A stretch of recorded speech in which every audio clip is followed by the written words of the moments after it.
student, today we will discuss about the disease caused due to the nematodes. ठीक है, तो Nematoda की वजह से होने वाली जो डिजीज होती है उनके बारे में आज हम बात करेंगे। तो हमारे सिलेबस में बेटा दो डिजीज हैं, एस्केरिसिस और फाइलेरिसिस। एस्केरिसिस एंड फाइलेरिसिस, इन दोनों की हम लोग बात करेंगे। These both are occur due to the nematodes. तो बेसिकली निमेटोड्स को आप वैसे नॉर्मली बोल सकते हो वर्म्स, या आपने अपने घरों में सुना होगा कीड़े। बच्चे के पेट में कीड़े हो गए हैं तो बच्चे की ग्रोथ नहीं हो रही है, बच्चे के पेट में दर्द रहता है, बच्चे के पेट में कीड़े हो गए हैं, तो वो जो कीड़े बोला जाता है ना, दैट इज द वर्म्स। एक टर्म्स गलत है, इसको कीड़ा ना बोल के इसको हम बोलते हैं हिंदी में कृमि। तो बच्चे के पेट में कृमि है जिसकी वजह से बच्चे के पेट में परमानेंटली दर्द रहता है और वो परेशान रहता है और ये डिजीज उसको हो जाती है। ठीक है, तो एस्केरिसिस और फाइलेरिसिस। तो सबसे पहले हम फाइलेरिसिस की बात करेंगे। ये इसका जो कॉजेटिव एजेंट होता है वो होता है वोचेरेरिया, बैंकोफिटी, ठीक है, और वोचेरेरिया मलई, ये इसके कॉजेटिव एजेंट है बेटा। ये वर्म्स होते हैं।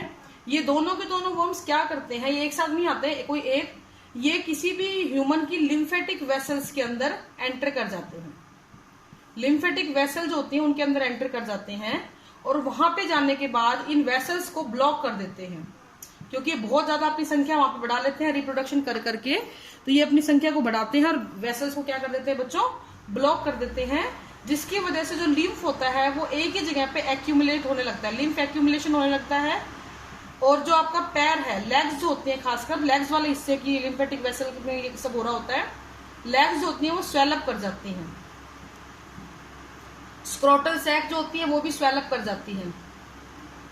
तो इस प्रकार से आपका जो मेल का जो लोअर पोर्शन है, लेग है, स्क्रोटल सैक, वो इतनी ज्यादा फूल जाती है कि लेग बिल्कुल एलिफेंट लेग जैसे हो जाती है। इसीलिए इस डिजीज को, फाइलेरिसिस को, हम लोग एलिफेंटेसिस भी बोलते हैं। एलिफेंटेसिस भी बोलते हैं, हाथी पांव, यानी पैर जो होगा वो बिल्कुल कैसा हो जाएगा बेटा, हाथी के जैसा हो जाएगा। ये ट्रांसमिट किया जाता है क्यूलेक्स मॉस्किटो के द्वारा। यानी अगर किसी इंसान को क्यूलेक्स मॉस्किटो काट जाता है और उसके क्यूलेक्स मॉस्किटो के पास ये वर्म का कोई इन्फेक्शन मौजूद है तो ये आपकी बॉडी के अंदर फैल जाता है। ये जो है सिम्टम अगर इसके देखने हैं तो मैंने आपको बता चुके हैं। तो बेसिकली क्या होता है बच्चों, स्वेलिंग ऑफ लेग्स हो जाती है, स्क्रोटल सैक भी स्वेलअप हो जाते हैं और इतना ज्यादा हो जाता है कि पैर बिल्कुल हाथी जैसा हो जाता है। इसको हम लोग बोलते हैं हाथी पांव। अगर लोकल लैंग्वेज की अगर हम लोग बात करते हैं, नॉर्मली लोग जो इसको बोल देते हैं, दैट इज, इसको हाथी पांव बोल जाता है, क्योंकि पैर जो है मेल का वो बिल्कुल हाथी जैसा होता है। मैं आपको एक फिगर इसका शो करना चाहूंगी। देखिए बच्चों, एनसीईआरटी का एक डायग्राम है जिसमें पैर देखो कितना बड़ा हो गया, हाथी जैसा हो गया है। तो हाथी पांव इसको हम लोग बोल देते हैं। इसका ट्रीटमेंट क्या है फिर, इसका ट्रीटमेंट है एल्बेंडाजोल और डीईसी हेट्राजोल। ये दवाइयां जो है ये दी जाती हैं। एल्बेंडाजोल जो है बच्चों को रेगुलर बेसिस पे दी जाती हैं ताकि इस बीमारी के इन्फेक्शन से बचा जा सके। फिर आता है बेटा एस्केरिसिस। इसके बारे में थोड़ा सा इसका डिटेल में हम पढ़ेंगे। एस्केरिसिस जो होता है, it occur due to ascaris, ascaris lumbricoides. ये इसका वर्म है जिसके द्वारा ये बीमारी फैलाई जाती है। इस एस्केरिसिस की वजह से क्या होता है, देखो मैं सबसे पहले आपको ये बताना चाहूंगी, ये बीमारी उन बच्चों को बहुत ज्यादा फैलती है ह्यूमन के अंदर जिनके बच्चे मिट्टी खाते हैं, जो खुले में जाके मिट्टी खाते हैं, उनके अंदर ये मोस्ट कॉमनली पाई जाती है। और उसमें भी पेट में पाई जाएगी, पेट बोल देते हैं, वैसे ही होती है स्मॉल इंटेस्टाइन वाले रीजन के अंदर। स्मॉल इंटेस्टाइन में, ये बच्चों के स्मॉल इंटेस्टाइन में एस्केरिस लुम्ब्रिकॉइडस पाया जाएगा।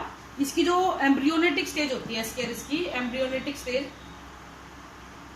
वो हाईली इन्फेक्शियस होती है, इन्फेक्शियस एम्ब्रियोनेटिक स्टेज इसकी इन्फेक्शियस होती है। अब हम इसके रूट की बात करेंगे। हाँ, एक चीज और ध्यान रखना, यहाँ पे कोई भी सेकेंडरी होस्ट नहीं होता है। सेकेंडरी होस्ट का मतलब ह्यूमन है, एक इन्फेक्टेड ह्यूमन है, इस इन्फेक्टेड ह्यूमन से ये सॉइल में जाएगा इसका एग, और सॉइल से फिर अगले हेल्दी ह्यूमन में चला जाएगा, न्यू ह्यूमन या हेल्दी ह्यूमन में चला जाएगा। यहाँ पे सेकेंडरी होस्ट जैसी कोई चीज नहीं होती है, मोनोजेनेटिक ये लाइफ को शो करता है। अब हम इसके रूट की बात करेंगे, पैरासाइटिंग। इसका रूट क्या है, काफी लंबा ये रूट ट्रेवल करता है बच्चों। देखिए जरा, फर्टिलाइज्ड एग इसके होस्ट के अंदर है, फर्टिलाइज्ड एग इन होस्ट, यानी जिसको इन्फेक्शन हो रखा है उसके। अब जैसे ही वो इंसान खुले में शौच जाएगा, अपना फीकल मैटर पास करेगा, तो ये एग जो है फीकल मैटर के साथ मिट्टी में आ गए, यहीं पे इसका कन्वर्जन होगा। पहले इससे रैबिडिटीफॉर्म लार्वा बनेगा, रैबिडिटीफॉर्म लार्वा बनेगा। ये जो लार्वा होता है इसकी सेकंड स्टेज आती है एम्ब्रियोनेटिक स्टेज, मिट्टी के अंदर ही, ये दोनों चीजें सॉइल के अंदर ही हो रही हैं, एम्ब्रियोनेट स्टेज। और इस दौरान जब ये स्टेज बनती है, अगर सॉइल ईटिंग की जाती है किसी बच्चे के द्वारा, मिट्टी खाई जाती है, तो ये स्टेज बच्चे की स्मॉल इंटेस्टाइन में पहुंच जाएगी। और मैं बच्चा इसलिए बोल रही हूँ क्योंकि बड़ा इंसान डेलिबरेटली मिट्टी नहीं खाता है, अगर बड़ा खाएगा तो बेटा ये इन्फेक्शन उसमें भी पहुंच सकता है। तो स्मॉल इंटेस्टाइन के अंदर जो है पहुंच जाएगा। सेकंड स्टेज जो है, ये फर्स्ट स्टेज है, ये सेकंड स्टेज है, मैं यहाँ पे फर्स्ट और सेकंड लिख देती हूँ। तो स्मॉल इंटेस्टाइन में ये पहुंच गया है खाने के साथ, तो जैसे बच्चे ने मिट्टी खाई स्वैलो कर लिया गया स्मॉल इंटेस्टाइन में एग को। अब स्मॉल इंटेस्टाइन से जो है ये जो ब्लड कैपिलरी में चले जाएंगे, सेकंड स्टेज जो है ब्लड कैपिलरी से ये हार्ट में चली जाएगी स्टेज, सॉरी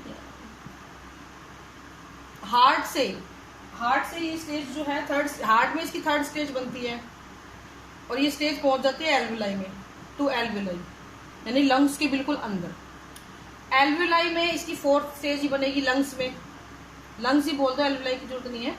फोर्थ स्टेज भी लंग्स में डेवलप होगी। ये जो फोर्थ स्टेज है, अब देखना मैं इसको ऐसे बना रही हूँ, ये जो फोर्थ स्टेज ऑफ लंग्स है ये जाएगा आगे ब्रोंकाई में, ब्रोंक्यूल में, फोर्थ स्टेज। ब्रोंक्यूल से रिवर्स जर्नी करेगा ब्रोंकाई, ब्रोंकाई से जाएगा ट्रैकिया, ट्रैकिया से वापस जाएगा फेरिंग्स, फेरिंग्स से जाएगा आपके इंटेस्टाइन। तो अब आप एक चीज देखिए, और इंटेस्टाइन में इसके यंग वर्म बन जाते हैं जो अंडे देते हैं और फर्टिलाइजेशन करते हैं।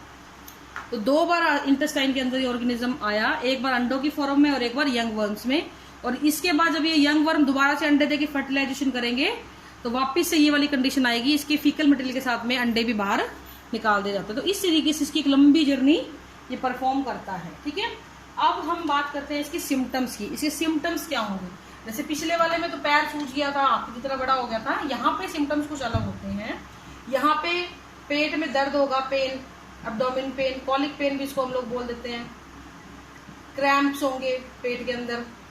ठीक है, इसके अलावा वोमिटिंग, डायरिया, उल्टी आ जाएगी बच्चे को, डायरिया हो जाएगा, इंडाइजेशन की प्रॉब्लम हो सकती है। नाउ द ट्रीटमेंट, फिर ट्रीटमेंट क्या किया जाए? एक अल्बेंडाजोल, ये कृमिनाशक है, ये सबको दी जाती है अल्बेंडाजोल।